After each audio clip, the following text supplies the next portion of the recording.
You thought I was done with Highlander. Here I am again with more Highlander news. Chad Stahelski, the director of the upcoming reboot starring Henry Cavill, Dave Bautista, and Russell Crowe, has announced they'll be utilizing the Queen music in this reboot. The quote is, as for the music from Queen, probably in a different way than you think, but a hard case, yes. So I'm really happy they've acknowledged that Queen is an integral part of the Highlander movie, because it was for me. I mean, Princess of the Universe, Who Wants to Live Forever have become staples. They're ingrained in my mind. The minute I think of that movie, those songs come to mind. So I went to revisit the album. The album is called A Kind of Magic. It is their 12th studio album. It was released in June of 1986. It went to number one in the UK, spent 63 weeks on the charts, and sold, I think, 600,000 units. Went gold in the US, so 500,000 units, and gold in Canada, 50,000 units. Not a mega seller, but not a dud by any stretch of the imagination.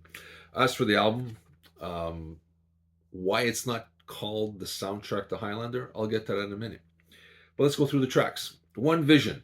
It's an energetic album opener. There is an intro to it with like talking and some special effects, and there's an outro. Some people don't like it. I do. I think it enhances the song. It makes you wait for that kick-ass intro to happen. There is an edited version on the Greatest Hits Volume 2, which I think kind of cuts the intro, I think, and makes it just straight into a rocker, which if you like that, that's fine too. The second track, Kind of Magic.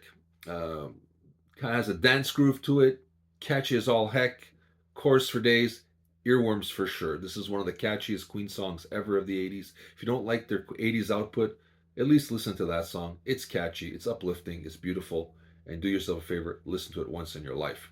This is where the album takes a left turn with the next couple of tracks. Queen has never been one to be pigeonholed, and they do it on this album.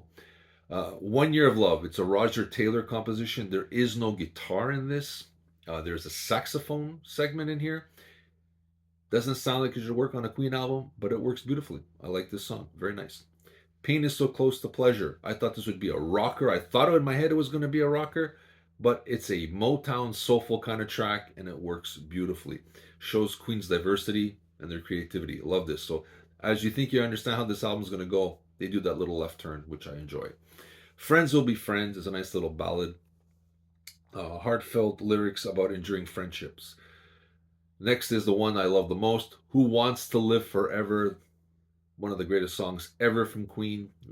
Orchestral, cinematic, epic. It is everything you want a song from a movie to be. It hits you in the heart. You are touched, you are moved, and it enhances the movie experience. So kudos, this is one of the greatest songs they've ever done and one of the most resonating Queen tracks, I think, of their 80s output. Give Me the Prize, a hard rocker, very raw, very reminiscent of something that would come out of Queen 1, Queen 2, or maybe Sheer Heart Attack. Don't Lose Your Head is kind of a dance number. This is the one I'm not crazy about. If there's one song I would have not put on here, it's that one. It doesn't do anything for me. Some people might like it. I do not. The original ending would have been Princes of the Universe. I have the 20th anniversary, so it's a little different. Princes of the Universe, another rocker, epic, cinematic. Brian May, near the end of the song, pulls a solo on here that will blow your mind. You will re-listen to this song a couple of times. If you haven't heard this will blow your mind. I'm telling you, the ending. There's some mid-tempo changes, excuse me. It's a great track. Like I said, cinematic. Everything you want a song for a movie to be. It hits, and it hits hard. On this one, there's another track called Forever. It's just snippets of the album and stuff like that. And then on here, there's One Vision, the extended vision, which makes the song go over 6 minutes. I don't mind it, but I still prefer the original, which is 5 minutes and 8 seconds long. Why it's not called the Highlander soundtrack? In my opinion, I think they want to distance themselves from this and the baggage from the movie just in case it would have been a disaster, because they kind of had a little bit of a backlash a couple of years prior with the Flash Gordon soundtrack. A lot of fans did not like this thing. Although, when I hear Flash Gordon, if you watch the movie Ted, they love that movie. Queen did the soundtrack, and there's a song that goes, Flash, a little cheesy, a little out there, a little bit of a backlash on that. So I think they want to distance themselves from the possible backlash if this movie would have been a total dud and bomb really at the box office. So I think they just wanted to make it their own album and, distance themselves again from the baggage that comes along if the movie tanks.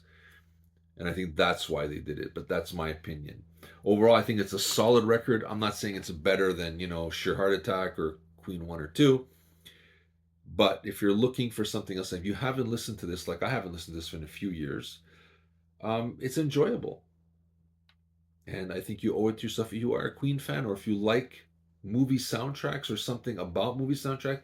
6 of these songs ended up in the movie in one form or another.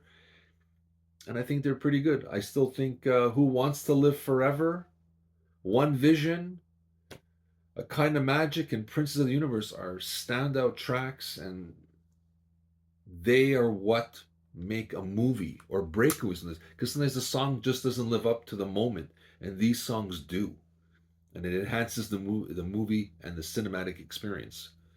So do yourself a favor, search this out. You will not be disappointed.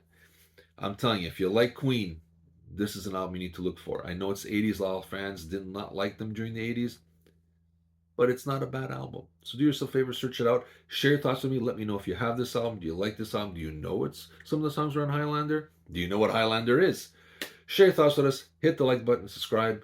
I would appreciate it. And this is Steven saying there can only be one Highlander soundtrack or 12 studio album, whichever you prefer. This is Steven, and I'm signing off.